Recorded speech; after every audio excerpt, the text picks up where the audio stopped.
אם אתם לוקחים ויטמינים, תוספי תזונה או תרופות קבועות מהרופא, הסרטון הזה הוא בשבילכם. אנחנו מבינים שכדי שתרופה או תוסף באמת ישפיעו, הם חייבים להגיע לעבר המטרה דרך מחזור הדם, נכון?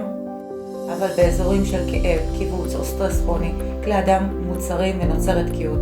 כאן נכנס הדיקור הסיני שמייצר גירוי פיזיולוגי שמניע את מערכת העצבים להרחיב את כלי הדם.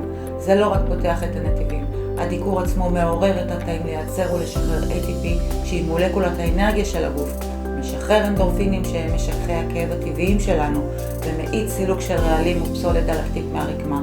בצורה הזו הדיקור מבטיח שהחומרים הטובים שאתם מכניסים לגוף באמת יספקו ברקמות ויעשו את העבודה שלהם. הרפואה המערבית והתוספים נותנים לגוף חומרי בניין חשובים, אבל הדיקור מוודא שיש לגוף את התשתית הפיזיולוגיה הנכונה להשתמש בהם. הם לא סותרים, הם משלימים. מרגישים שהגוף שלכם עובד קשה מדי ולא מגיע לאיזון? מוזמנים לכתוב לי כאן ונבין יחד איך להחזיר לגוף שלכם את תנועת הריפוי הטבעית שלו.